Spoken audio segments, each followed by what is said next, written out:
Bakunzi imbonesha kure Burundi bwiza turabahaye mwiriwe twongera tubaha ikaze muri ano makuru tugire tubashikirize agizwe n'izi ngingo nkuru zikurikira. Ibiro vy'umutambukanyi w'umukuru w'igihugu bijejwe iterambere OPDD vyatunganije ikiganiro ku banditsi n'abamenyesha makuru mu ntumbero yo kubamenyesha ihuriro ry'abakenyezi b'indongozi yimirije kubera ngaha mu gihugu cacu c'u Burundi kuva ku magenekerezo ya 10 y'uku kwezi. Uwurongoye ikigo kijejwe ivy'imbibe mu Burundi arashima igikorwa co kwiyandikisha ku buhinga bwa none ku barondera impapuro z'inzira kiriko kigenda. Imatira zishika 100 zifise agaciro k'amafaranga y'amarundi miliyoni 12 nizo zatanzwe kw'ishure ryisumbuye ry'imyuga ETS Kamenge n'abarundi baba mu mahanga bahurikiye mw'ishirahamwe Asmart. Abarundi bahurikiye mw'ishirahamwe Asmart baramenyesha ko bagiye gutanga umuyaga nkuba uva ku mushwarara y'izuba mu gihugu cacu Burundi. Ivyo bikamenyeshwa n'umukuru w'iryo shirahamwe Arid Sudi. Mukanya ingingo imwe ukwayo. Ibiro vy'umutambukanyi w'umukuru w'igihugu bijejwe iterambere vyatunganije ikiganiro ku banditsi n'abamenyesha makuru mu ntumbero yo kubamenyesha ihuriro ry'abakenyezi b'indongozi yimirije kuba ngaha mu gihugu c'u Burundi kuva ku magenekerezo ya 10 gitugutu uyu mwaka. Iyi nkuru tuyibaze Aline Nibigira. Ibiro vy'umutambukanyi w'umukuru w'igihugu bijejwe iterambere OPDD mu mpfunyapfunyo vyatunganije kuri uwa 4 gitugutu uyu mwaka ikiganiro ku banditsi n'abamenyesha makuru mu ntumbero yo kubamenyesha ihwaniro ry'abakenyezi b'indongozi yimirije kuzoba hano mu gisagara ca Bujumbura. Umunyamabanga nshingwabikorwa mu biro vy'umutambukanyi w'umukuru w'igihugu Jean Bosco Ngirukwishaka yamenyesheje ko kazoba ari akaryo keza ku bazogitaba ko kwigira inama kugira ngo abakenyezi ugwaruka hamwe n'imiyabaga bagira amagara meza. Tumukurikire. Ibiro vy'umutambukanyi w'umukuru w'igihugu bijejwe iterambere arivyo OPDD Burundi bikaba bisanzwe birongowe na nyenicubahiro Angeline Ndayishimiye bifadikanije n'ubushikiranganje mu vyo bujejwe harimwo amagara y'abantu, ugufatana mu nda, n'uburimyi n'ubworozi ndetse n'ibisata bisanzwe mpuzamakungu bisanzwe bishigikiye Uburundi mu iterambere arivyo UNICEF, OMS, FINIWAP, ONIFAM ndetse na Banque Mondiale. Ryarategekanije ihwaniro ridasanzwe rikaba rizokwibanda ahanini ku bijanye n'amagara meza n'ingaburo ku bakenyezi, abavyeyi n'ibibondo. Iryo huriro rizobera mu gisagara ca Bujumbura kuva ku igenekerezo rya 10 gushika ku igenekerezo rya 12 umwaka wa 2020 ku civugo ngenderwako kivuga kiti amagara meza no gufungura neza ku bavyeyi, ibibondo n'imiyabaga. Bikaba rizokwitabwa ndetse n'abatambukanyi b'abakuru b'ibihugu bamwe b'ibihugu vya Afrika n'abasanzwe barongoye ibisata mpuzamakungu vya ONU ngaha muri Afrika n'abandi batumire bahire. Hakaba rero ngaha mu Burundi abasanzwe batumiwe kugitaba bakaba harimwo abaserukira ibihugu mpuzamakungu ngaha mu Burundi n'amashirahamwe mpuzamakungu, inzego nkuru za leta, abashinga amateka n'abakenguza amateka, abikorera utwabo, abaserukira amashengero ndetse n'imigambwe. Abo bose rero hakaba hashigwa imbere ahanini abakenyezi b'indongozi kuko ari hwaniro ry'abakenyezi b'indongozi. Uyo munyamabanga akaba yibukije kandi ko ibiro vy'umutambukanyi w'umukuru w'igihugu bijejwe iterambere OPDD bijejwe kurwanya indwara zivuye ku gufungura nabi ku bana batarakwiza imyaka 5 hamwe n'abageze mu za bukuru. Arakoze mugenzi wacu Aline Nibigira kuri iyo nkuru yadutohoreje. Uwurongoye ikigo kijejwe ivy'imbibe mu Burundi arashimishwa n'igikorwa co kwiyandikisha ku buhinga ngurukana bumenyi n'abarondera impapuro z'inzira aho kigeze. Iyi nkuru tuyishikirizwa na Bonaventure Bankika. Igikorwa cyo kwiyandikisha ku buhinga bwa none ivyo bita demande de document de voyage en ligne ku barondera impapuro z'inzira ngo kiriko kiragenda neza. Mu kiganiro yatanze kubamenyesha makuru kuri uyu wa kabiri, umurongozi mukuru w'igisata kijejwe ivy'imbibe mu Burundi Lieutenant General Maurice Mbonimpa amenyesha yuko ku madosiye yaba ibihumbi 50 bari bategekanijwe gukora ku mwaka yakozwe mu mezi 6 gusa.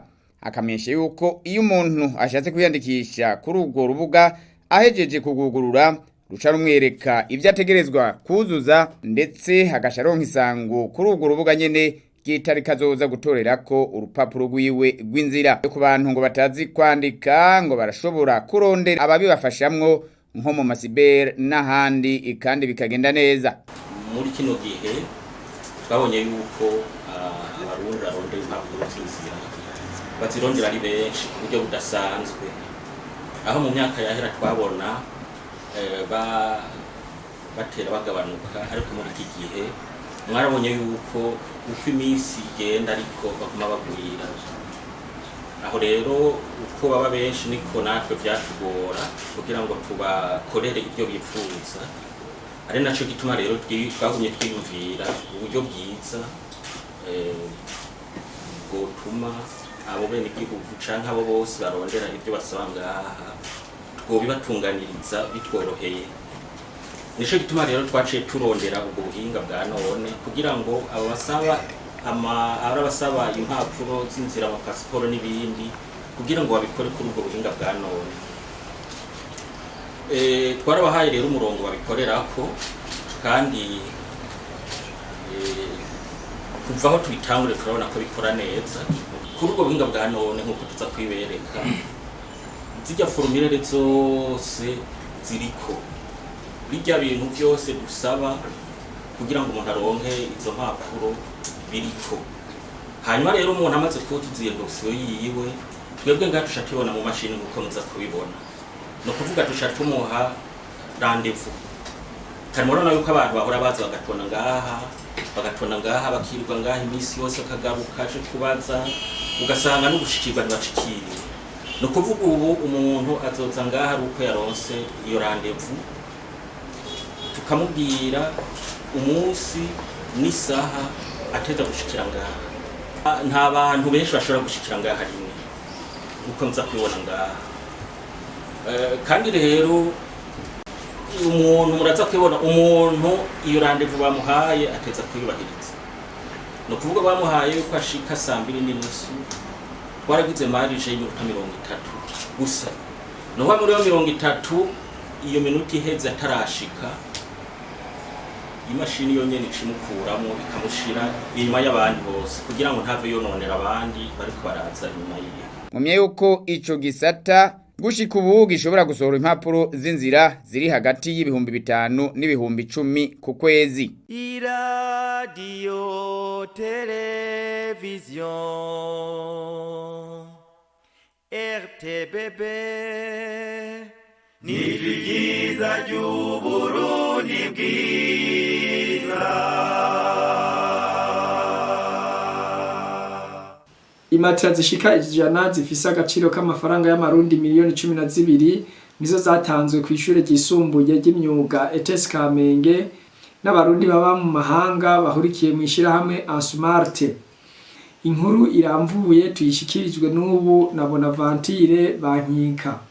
Imatera zishika 100 niyo mfashanyo yatanzwe kuri uyu wa kabiri n'abarundi baba hanze ku ishure ryisumbuye ETS Kamenge. Wavuze ku izina ry'abo barundi baba hanze asanzwe nawe nyene yarize kuri ETS Kamenge Halidi Sudi, akamenyesha yuko bashatse kwitaba kamo ko mukuru w'igihugu kuko barundi baba hanze boza bagafasha mu gihugu c'amavukiro mu migambi ya leta y'iterambere. Urongo iryo shure ETS Kamenge Jean Bosco Nzitonda arashima iyo ngabire, na musitanteri wa komine Ntahangwa Ernest Niyonzima arashima kubona barundi baba hanze baragize umutima wo gutanga imfashanyo kuri iryo shure ETS Kamenge. Bagira dutenguruke gose dushimira muvuga nti abanyeshuri baciye ngaha muri ino shure bakaba barangurira imirimo yabo mu mahanga aribo bita abadiaspora ku gikorwa cyiza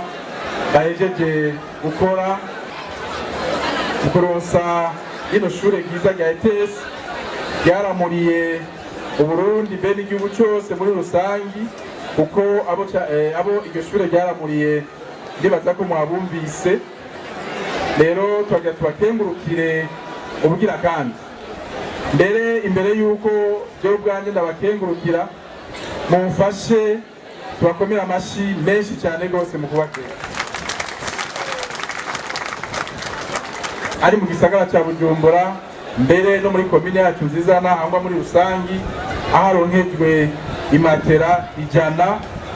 Bisigura rero yuko musanze mubizi yuko izo matera uko ari 100 zishobora kuzoserva abanyeshure baba amajana 200. Mumye yuko izo matera ziciye amafaranga imiliyoni 12 z'amafaranga y'amarundi. Abo barundi nyene baruhurikiye mu ishirahamwe Asmart baramenyesha yuko bagiye gutanga umuyaga nkuba mu gihugu cyacu cy'u Burundi. Uwo muyaga nkuba ukaba uva ku mishwarara y'izuba. Ivyo bikaba vyamenyeshejwe n'umukuru w'iryo shirahamwe Harit Sudi. Gukwiragiza umuyaga nkuba uturutse ku mushwarara w'izuba mu gihugu cy'u Burundi niwo mugambi w'ishirahamwe Ismart rihurikiyemwe abarundi baba hanze.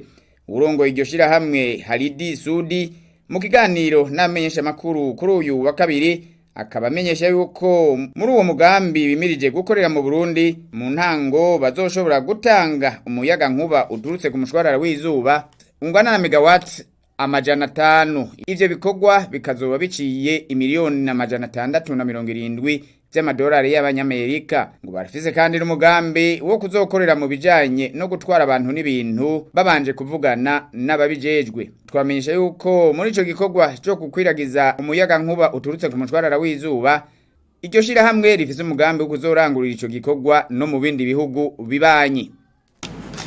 Kuri kubika ku bubiko bwerekeye amabateri turashobora kuduga gushika ku majana 2 megawatt amajana 2. Aya mabateri nayo turiho turavuga n'amabateri mashasha samwe ya kera mumenyereye n'amabateri ashobora kubika umuyaga nkuba nk'amasaha byitwa yuko nkayo angana na megawatt amajana 2 ushobora donc kuyakoresha ugakoresha igice kimwe urashobora kugenda gushika ku masaha 12 cyangwa 28 bivuye ukuntu ugomba gukoresha umuyaga nkuba. Arakoze mugenzi wacu kuri ayo makuru yadutororokanije. Aha akaba ariho turiciye turangiriza ano makuru tukaba tubashimiye kuko mwadukurikiranye naho ubutaha.